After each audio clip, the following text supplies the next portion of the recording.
You are listening to the Horse Radio Network, part of the Equine Network family.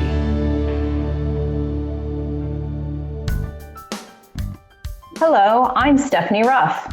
And I'm Aviva Nebeski. We're the hosts of the Dressage Today podcast, where you can find us talking about anything and everything dressage related. Our conversations span the world of dressage, from leading riders to local level dressage heroes. We're talking training advice, showing tips, and sharing stories to inspire your own dressage journey. So tune in, then tack up. Welcome to the Dressage Today podcast, sponsored by Saddlery Brands. Today we'll be talking to another trainer who has done well with an alternative breed in dressage. We'll be speaking with Cathy Echternach, who has been successful with Morgan horses. But to start our conversation today, Aviva has some news to share. Yeah, it's not really great news. So I know that over the, 2 years that we've been doing the podcast, I've talked a lot about my horse, Leo, and how difficult he is and what a challenge he's been to me. And I've beaten myself up over the years that we're not moving along in a faster clip and doing better. And things have been sort of coming to a head. Over the summer, right before I left for Israel, he was diagnosed with a deep digital flexor tendon injury. And he was basically on stall rest for 5 months. And when I started riding him again, he felt fabulous, better than he's ever felt. And I got really optimistic that this was going to be it. We were really going to move forward. He's, 12 years old. He's mature. He's ready to go to work. And we were doing great. And we got to that same place that we always get, basically the line between second and third level. And he started to have really bizarre behaviors again, and got kind of dangerous under saddle, not in terms of bad behavior, but in terms of lack of balance. So I had him tested for, all the usual suspects, EPM and Lyme and vitamin E deficiencies. And I had him checked out by my chiropractor, and we talked at length with my vet, and the decision was made. And I took him up to New Bolton Center, the University of Pennsylvania, to have what they call a sports medicine evaluation. And I was pretty sure I knew what I was going to hear when I got up there. And I did.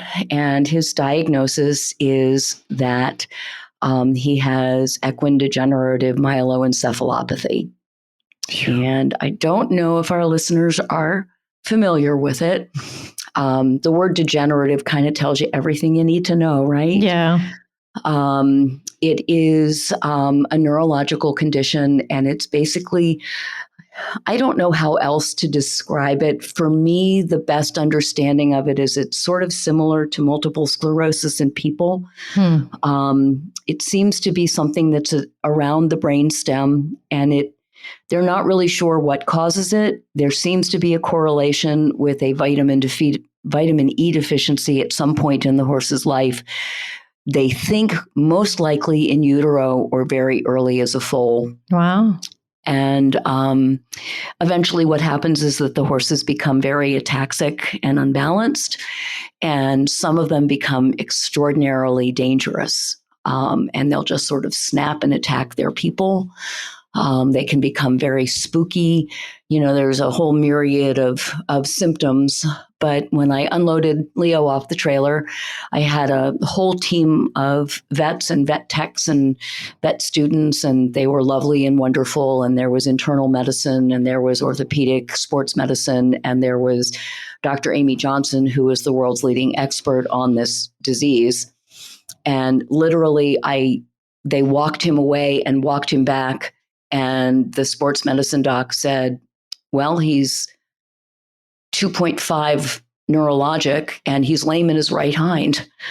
And the more we did stuff, the more we talked, the more stuff came to light. And I had sent them about a 2-page history on him and his weird behaviors and the difficulties that I'd had. And they kept asking me questions, and my answer kept being, well, sometimes he does this and sometimes he does that. And, well, sometimes yes and sometimes no. And the more I guess I had never just sort of put the whole history together, but the more I talked, the more I realized that the one word that really sort of summed up Leo was unpredictable. And unpredictability is sort of a hallmark of this disease. So they did all kinds of diagnostics, and basically it's a disease of exclusion. There's no way to definitively diagnose it until necropsy, so not until the horse is dead, and they can look at the brain. So they look for everything, and little by little they rule out everything until there's nothing left to rule out. And at the end of the day, if there's nothing left to rule out, they give you a diagnosis of EDM. So we left New Bolton with a diagnosis of EDM. I was told that he is unsafe to ride because he could become ataxic at any point. He could become dangerous at any point. He could be fined for 10 years, and he could deteriorate in 10 days. They don't know. So unfortunately, the saga of Leo is that he is now not really enjoying his retirement because he misses, the stuff that's involved with riding. But he has a home with me until it's time. They actually offered to euthanize him while I was there. Oh, wow. Yeah, I couldn't do it. Yeah. I can't do it. He's right now he's relatively healthy and all the rest of it, and I just couldn't do it. So I will hopefully not wait too long, and then I will drive him back up to New Bolton, and they will euthanize him, and they will necropsy him, and they will study him, and hopefully they'll find some answers, and maybe, somebody else won't have to go through this. Right. There's some very interesting stuff on the internet. Anybody who's interested, if you just Google Amy Johnson, New Bolton, neurologic, vet, that kind of thing, lots and lots of articles come up, and it'll answer questions a lot better than I can. But, it's one of those things that, we talk so much about our goals for our horses, and there's so much that's wrapped up in them. And I can say that over the years, I kept modifying my goals for Leo, trying to work with what I had. Yeah. But somehow I always blamed myself for being less than a good enough rider for him. And I guess what I want our listeners to hear is that, if you do the work, if you're diligent, if you ride 5-6 days a week, if you take lessons, even if you're not always 100% correct, but you do the good work and your horse doesn't progress, sometimes it really isn't you. Yeah. And when you get to that point, then you need to get a vet involved, because maybe there is something that is prohibiting your horse from doing what you want him to do. And maybe there's another road for that horse. Or maybe there's something that's the end. So I've been beating myself up for 5 years, and so stop maybe that. Maybe it wasn't me. Yeah. So this is why he didn't do Cavaletti, right? And this is why I never got to make it to a Cavaletti clinic with Michelle. But anyway, it's very sad. Yeah. And I just wanted to share with our listeners that. This is the end of the road for him, but I'm still going to be talking about Tiger. Right. So, well, and most people, if we've been in horses for any amount of time, have maybe not the same story, but a similar story of, horses that just didn't work out, or things happened, or whatever. And they are heartbreaking. They are. Yeah. It's not for the meek. That's for sure. No. And, but you certainly took him to the best place you could take him to. Well, how lucky am I that, Amy Johnson, happens to be in my backyard. 2 hours isn't exactly my backyard, but it's pretty darn close. Yeah. Yeah. And I have to say, the experience, they were so, I'm probably going to cry. I apologize. They were so very, very kind. Yeah. They have kept in touch with me via email. At one point, they had sent something that sounded like maybe there might be some hope. And so I sent an email back and kind of said, are you telling me that maybe there's hope? Because I need to know. And Amy sent me back this very, very long, very personal email, basically telling me there was no hope and that there was no road back to undersaddle work, and thanking me for being an advocate for my horse. And I mean, I'm just another patient. I'm nobody special. And she took a lot of time. Yeah. They're pretty special up there. They are. Absolutely. Yeah. So, I mean, you certainly can feel good knowing that you did the best you could do for them. Yeah. Thank you. Yeah. Okay. We need to stop. Yes, we will not talk about that anymore. But yeah. So, but we appreciate you sharing your story. Sure.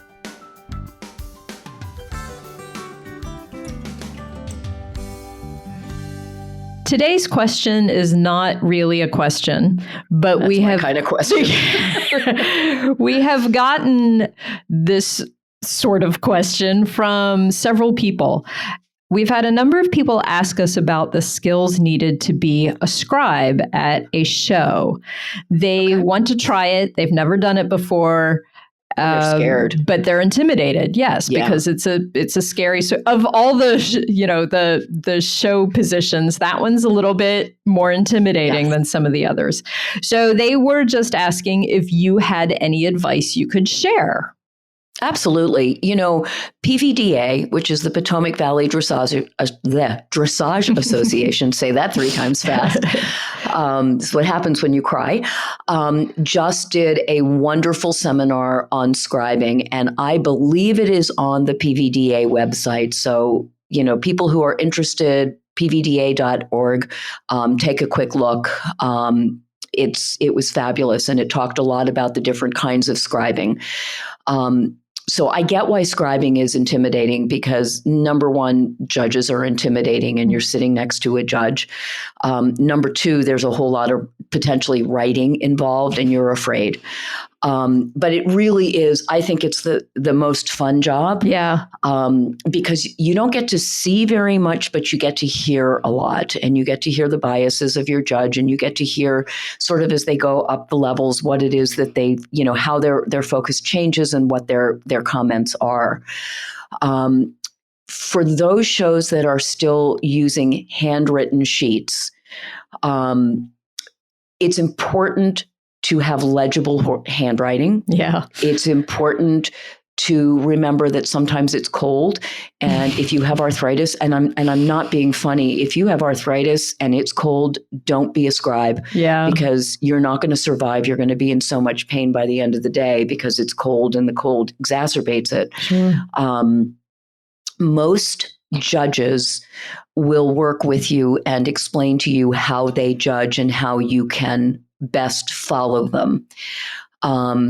At the lower levels, most judges will give 2 comments. One will tend to be something that the rider is doing well, and one is something that the rider could improve upon to get a higher score. Abbreviation is the secret.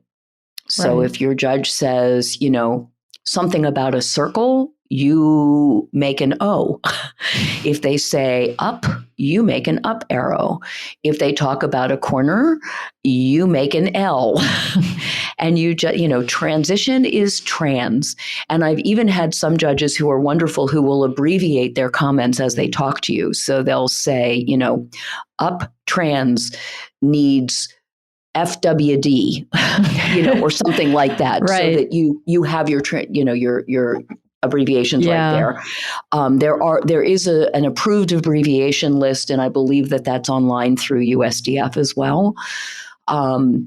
There are a lot of responsibilities of being a scribe. You need to make sure that you're in the right box with your judge. You need to know to keep your mouth shut. You need to know not to tell the judge, oh, yeah, this is Susie Q, and she just bought this horse, and it was imported from Germany, and it's a Grand Prix horse, and, Susie Q's riding intro A. Trust me, the judge is going to know that this is a schoolmaster. But, you don't say things like that. At the end of the test, don't talk, because at that point, the judge is now doing the collectives and writing the further remarks. When the runner comes to pick up the test, don't have a chat about what you're having for lunch or what you did last night, because again, the judge is working. If you have questions for the judge, ask the judge before you start. If I have questions, may I ask you? And the judge might say, ask me during the break, write it down, ask me during the break, or you can check with me if we have time between rides. The scribe's responsibility is to make sure that the judge is on time, to very politely say, I just checked my watch, we're running about 5 minutes late. It's the scribe's responsibility to make sure that they know what rider is in the ring and what test is being ridden. Right. And that's why, we've talked a little bit about ring etiquette. That's why it's so important for the riders to come up and introduce themselves to the judge/scribe. Hi, I'm number 21. I'm riding training level test 3. Yeah. So that the scribe knows that they have the right sheet. If you run into trouble, immediately tell your judge. Judges are nice people for the most part, but the scribe can make or break a judge's day. So if you feel like you can't keep up, let your judge know, hey, I'm really having troubles. I'm going to talk with management as soon as I can and see if I can get you a better scribe. Yeah. Because the judge can elect to make fewer comments. Right. Right. The other thing to remember is whatever the judge says stays in the judge's box. Yeah. If you hear your judge say something under her breath, or if your judge volunteers information about, oh my God, I can't believe I just saw that was so bad, you don't go out and share that the next day or later that day. That's private. So that's the handwritten ones. The e-scribing is a little bit trickier. There are a couple of different computer systems out there for e-scribing, and each one is a little bit different, and each one is more or less user-friendly. And I am not going to volunteer my opinions on that. I'm going to let our listeners figure that out for themselves. Most shows that do e-scribing, and most of the licensed competitions at this point have gone to e-scribing, and some of the schooling shows even have. But if you're going to e-scribe, most organizations will give you a brief intro to how it's done. So you're not going in blind. Right. Sometimes you can practice online the day before. Sometimes you can go in really early in the morning and sit down with somebody and figure it out. I am not the most computer savvy person in the world. And the first time that I e-scribed, our Wi-Fi went out. And it was very stressful. Yeah. But we got everything done. Some of the shows that use e-scribing have the judges use a recorder so that they're recording as they go, and you are e-scribing as you go. So that if something is lost, if the Wi-Fi goes out, there is at least a record of some kind. Right. The e-scribing is easy in a lot of ways because everything is right there for you. The next rider is right there. All you have to do is, click to get between movements. The problem is that if you make a mistake, things still keep going. Right. And with a pen and pencil, you can make a little notation to yourself, or you can put your finger on that box and go back to it. With the e-scribing, you have to be just a little bit more accurate. And again, I am not a computer genius, and I did it. So how hard can it be? But it is a little intimidating. What I suggest to people is if you really do have an interest in it, it's a fabulous way to learn. Yeah. Ask if you can sit with a judge and a scribe for the morning. And just watch what's going on and see whether or not it's something that you feel comfortable doing. Yeah. If you can, do it at a schooling show and ask to do the intro tests because there's more time. Right. When you're scribing the FEI tests, for the most part, those things go so quickly. Yeah. The judges generally only give critical comments, and that doesn't mean negative comments. That There's a difference. Things that could be better, things that could bring the score up. So there isn't generally as much to write or type, but things go fast. Right. Yeah. So, starting with something like the intro test it can be very helpful because it gives you an idea.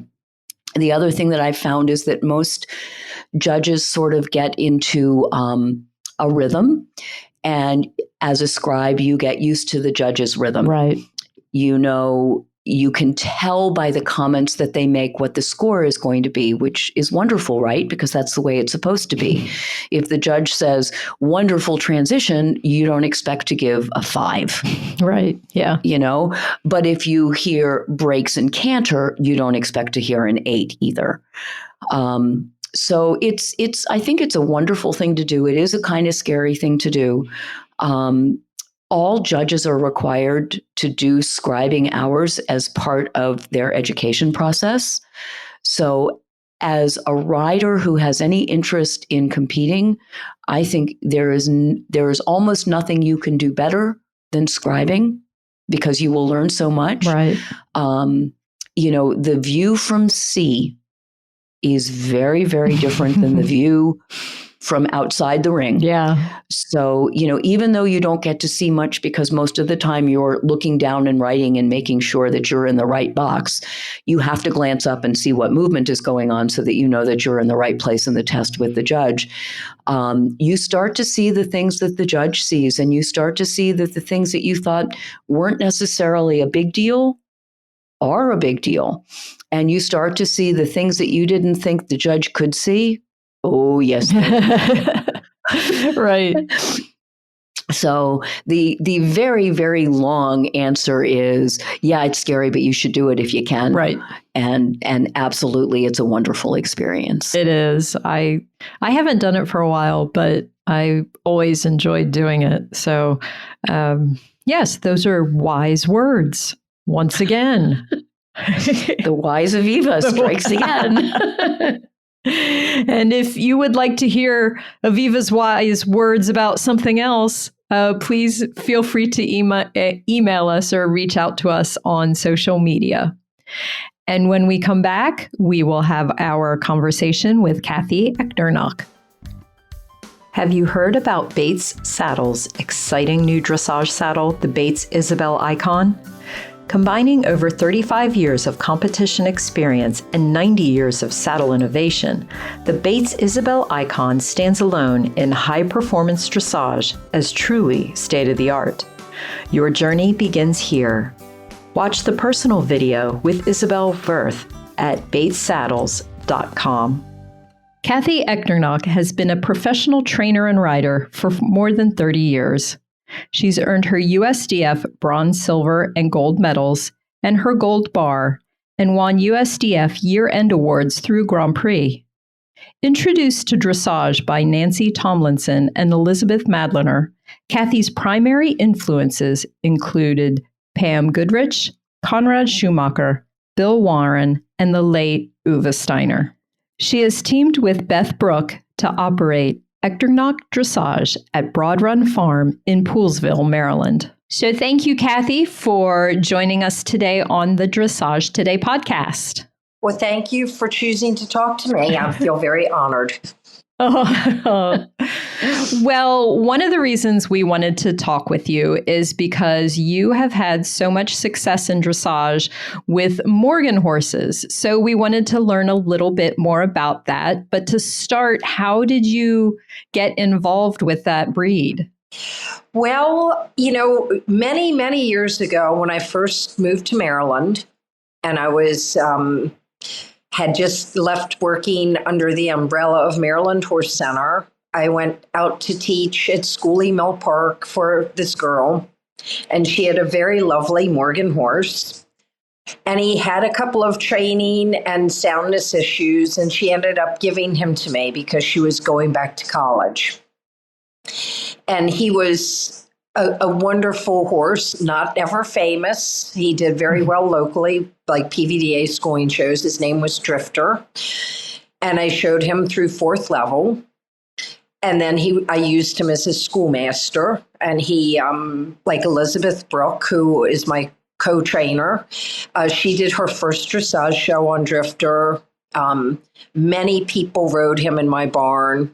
He was a very sweet, very smart, very devious little horse. And then later was probably the bigger impact in me getting started with having a lot of Morgan horses to train was finding Black Tie, who was a Morgan who I showed to Grand Prix. I bought him as a just broke 8-year-old. He had been trained as a driving horse and had been a stallion. And he had just been gelded, and he was at a farm that was selling warm bloods sort of in a back corner. And I was like, I want to look at that horse. And I ended up buying him, and he just ended up being a dream horse for me. He, showed to Grand Prix. I did USCT classes with him. He really sort of revitalized, I would say, my career. I mean, it wasn't exactly failing, but it wasn't doing great. And, because of him, a lot of people sent me Morgan horses to ride, and a lot of people who had Morgan horses took lessons. So it just kind of, you just sort of fell into it then, It just literally fell on my head. It wasn't a definite big choice, but it worked really well for me. What do you like so much about them? I full disclosure, I know Cathy pretty well, and I've seen her ride quite a bit. I've even judged her, and she makes every horse look fabulous. But tell us what you like so much about Morgans. I don't need a big horse. And a lot of the Morgans I've ridden have been small horses that are sturdy and big-bodied and move big. So I've always liked that because they're sort of foolers. You go in the barn and they look like ponies, and you take the rig and they look like horses, which I really like. I generally have loved their minds. They're horses that they can be hot, they can be silly, but they're rarely randomly spooky. They rarely want to kill you. Things this like is a that. good one. And I know that a lot of other horse breeds are like that, but I think because Morgans have been developed as a family horse, that they have really good qualities that way, whereas a lot of the warm bloods have been developed as fantastic, beautiful sport horses. Right. But they're not always great to ride if you're not pretty advanced. Yeah. And specifically doing, dressage or show jumping. And the Morgans, especially for people getting into dressage, quite often are a little bit more forgiving and gentle than, a granted beautiful bred for a long time for sport riding warm blood. Yeah. What do you find, and you probably kind of touched on this already, but what do you find are their strengths and weaknesses for the actual sport of dressage?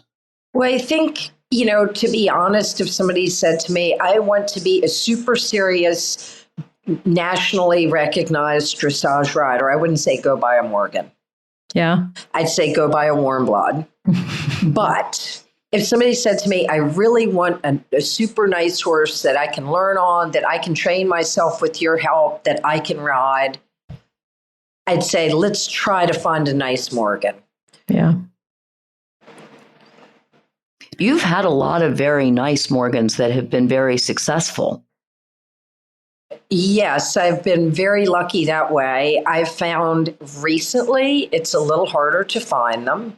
Some of the sport horse breeders have sort of disappeared, which is a shame. There's still some around, but it's harder to find trained, started Morgans than it used to be.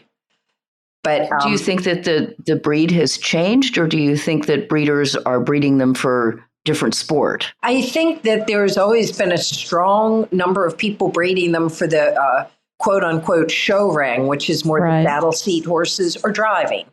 Yeah. And there are fewer people breeding them as sport horses. I think in the West, like there's a very successful breeder, Sally Anderson, who breeds really nice sport horse Morgans and knows those out West, who's breeding really nice sport horse Morgans, which I'm not as familiar with. So they're out there. It's just harder to find right under my nose here on the East Coast. So I know there have been a couple of breeders, sorry, Stephanie, a couple breeders over the years. I know when I see, some of the Morgans that are going out and being successful, they either have Statesman or Blue and White as part of their names. Right. The Statesman horses, and that was Lynn Schbach. She bred strong sport horses for a long time, and she was killed in a horse accident a few years ago. Oh, no. So we're missing that breeding. The Blue and White Morgans were wonderful. Nicely bred Morgans. That was Joanna Kelly. And she, I believe, has retired from breeding and does Morgan horse rescue. Yeah. And that could be a little inaccurate. No, I know her. Yeah, she is. And they just recently, she sold her farm in Maryland and moved to Aiken. So she's now in South Carolina.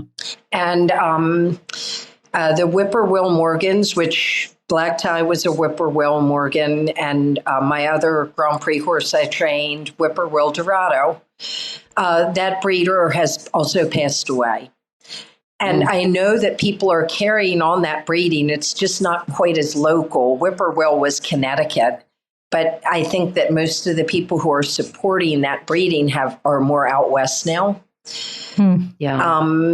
Excuse me. And Spring Hollow Morgans, which is Lynn Skillington and her trainer, Laurie Shoemake, have bred some very nice Morgans for sport and carried on a lot of the Statesman lines. And they're in Pennsylvania. So it's still wonderful access, but they usually can sell them as baby horses. Yeah. Yeah, I've been saying for years, if I went to buy another horse, I would seriously look at Morgans. Yeah. And most of that, Cathy, is because of you and your successes and just watching the Morgans that you've trained in the show ring, just, you riding them and your students riding them. They just look so level-headed.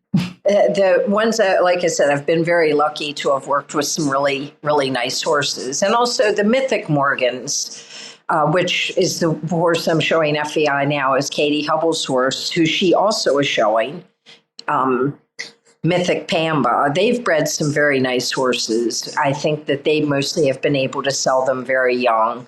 And one of my students had a Mythic Morgan that did super well. So what would you consider some weaknesses of the breed for dressage, or do they have any? Oh, I think they do. I think one of the weaknesses is some of the really nice sport horse Morgans were really strong in driving. And the driving frame for dressage is a little different. They can sort of test it because they're pulling a cart, and they can move with suspension and power with their hind legs out behind them.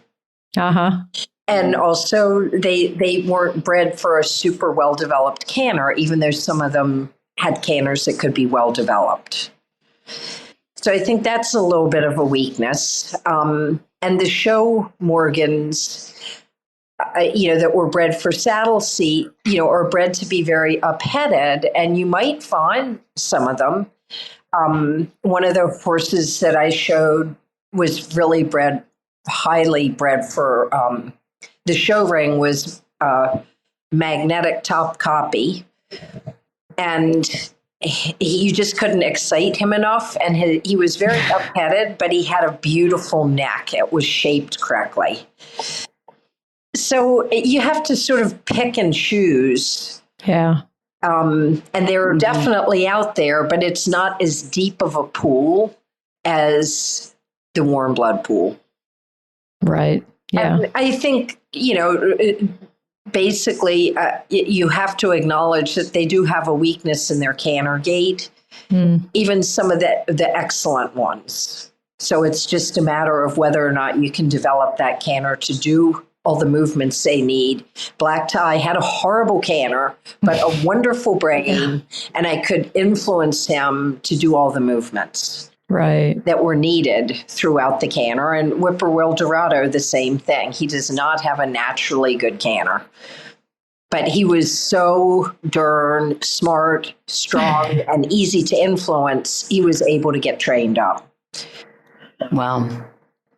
What advice would you give to somebody who's riding a non-traditional breed in dressage? I give them the advice that if they're really interested in the journey of dressage, and they've picked a horse that is showing an aptitude to be trained in dressage, remember that they chose that path. It's really easy to say, oh, they won't look at anything else but a warm blood. And I don't believe that's true. I believe for every time I've thought, gee, I wish that judge had given me a second look, that I've had a judge that has said, wow, that's interesting, and maybe given me a better look than I deserved. I think that usually comes out in the wash. And I also think that most judges, you can never make a blanket statement, are interested in seeing a variety of horses in the show ring. I don't think that they're so pigeonholed for one breed. Right. Well, that's a good thing. No, it's a great thing. It should I be. like the idea that it comes out in the wash, that the ones that do have the bias are balanced by the ones who are excited to see something that isn't traditional, that's doing things correctly, maybe not with the same, exciting gaits, but is, dressage is about doing things correctly. Yeah. It's not just, it should be about the training, and it should be about the horse's movement. And as long as you don't want to go be Olympic, which, realistically, how many people are Olympic? Most of us don't. You want to really pick a horse that really suits you. And I think that that's the best advice I can give anybody. Pick something that suits you. Yeah. That you can ride. You don't pick something wonderful that you have no chance of being able to ride. That is good advice. And that does Wonderful change advice. over the years. I mean, that is absolutely true. Yeah. Yeah. How many people go out and buy the 9 movers and then have to dumb them down to a 5 just to be able to ride them? right. You want to pick something that you can enhance its life and movement, not something that you can't, because if you pick something you can ride, you'll enhance its life and it will enhance your life. Yeah. Yeah. So you've been doing this for quite a few years, and as you get older, and a lot of dressage riders are older, or at least over 40. So what kind of advice would you give to those who are maybe struggling a little bit more than they used to if they've ridden for a long time, with confidence and that sort of thing? Have you faced anything like that? Or Oh, absolutely. What would you, I am very lucky that I am very sturdy. So I think that that's a wonderful thing. Yeah. I'm not as quick or as balanced as I used to be, which you have to accept that. And, there are certain things I'm not willing to try to foray into. And I also think that I really try to pick my rides via confidence. I'm not going to deal with horses that I don't feel confident on, because I'm not doing them a favor or me a favor. And I think that as you get older, you'd have to be foolish to not acknowledge the fact that you might lose some of your athleticism. But I also think usually as we get older, we've also gained better technique and a better ability to pick and choose what we can do really well. Yeah, that's definitely true. In my mind, I have a hard time because in my mind, my mind doesn't realize how old my body is. Well, I think mine does. My mother always had the best quote about that. She said, Well, every morning when I wake up, I feel exactly like I did when I was 18 until I move. Ah, Yes. And I always thought that was a very good way to look at it, a good humor, and Yes. a reminder that we are the same people we were when we were younger. But even though old age is not a disease in and of itself, we do have to acknowledge that the years and accidents and wear and tear, both affect our confidence and our physicality. And I also think one of the best pieces of advice I can give anybody who is an older rider is, yes, ride enough, but also make sure you do enough stretching and exercise. Yeah. You don't have to jog. You can do yoga. You can do Pilates. You can find good stretches because elasticity is more important in some ways than anything. Mm-hmm. Mm-hmm. Having come from a physical therapist family, that's been put into my head quite a bit. And I think that's really Wow, true. you're lucky. Yeah. That's why you're so sturdy, right? You've been doing that for a long time. Yeah. Well, and I think the genetics of at least one side of my family were always, for sturdiness, which is a blessing, which I am very happy to have now. Maybe didn't appreciate earlier in life. Right. Yeah. Well, our last question is one we've been asking everyone because Aviva and I are putting together a book list and a reading list. So we were just wondering if you had a favorite horse book or just a regular book of any kind, that fiction or nonfiction that you would like to share with us. Well, the nonfiction always go-to book for me for dressage is the Lundquist Dressage Manual. I always found that to be super practical. It doesn't try to teach you how to ride via a book, but it's a great reference. Yeah. Mm-hmm. And it's an older book. You can still get it even though it's not in print. And it's a great nonfiction dressage manual. Yes. And, in the fiction department, I know that I've always loved the books that started with My Friend Flicka and went on to Thunderhead and Green Grass of Wyoming, which are old books, but they had the horses. Plus, they had just a good regular story. Yes. And I was reading, my mother passed away about 2 years ago, and she always loved those books and Green Grass of Wyoming. So I had been reading that book to her. And so that will always be very dear to my heart. Yeah. No, I read those as a kid. I loved them. Those were great. Yeah. Yeah, those, and of course I've, Well, Cathy, I already have these books. Yes. Oh, well, darn. I have Lundquist and I have all of those books. You're supposed to be giving me new things for my list. Okay, Where the Crawdads That's Sang. okay. Where the Crawdads Sang. That is a great book and also a great movie. Okay, thank you. Read them too. You have that already too. Okay. Haven't seen the movie, read the book. The book was fabulous. Yeah, I'm sorry. I'm sort of a reader. I'm a both. Sometimes I'll watch the movie, then read the book. Or okay, that'll be added to my list then. There you go. The movie was excellent. Well, you can just reread them, Aviva. You can read them again. I can. Well, we will still, even though Aviva has them all, we will still add them to our list because there might be other people who have not read them, and they are definitely really good books to recommend. Yes. So thank you for imparting us with that wisdom. And we also appreciate you sharing your love of the Morgan horse. And hopefully that might inspire some people out there that might be looking at a Morgan to think about it a little more seriously. Well, I certainly hope so. They have been good to me. And I think they can be good to a lot of people. Yeah. Yeah. Well, thank you for talking with us today.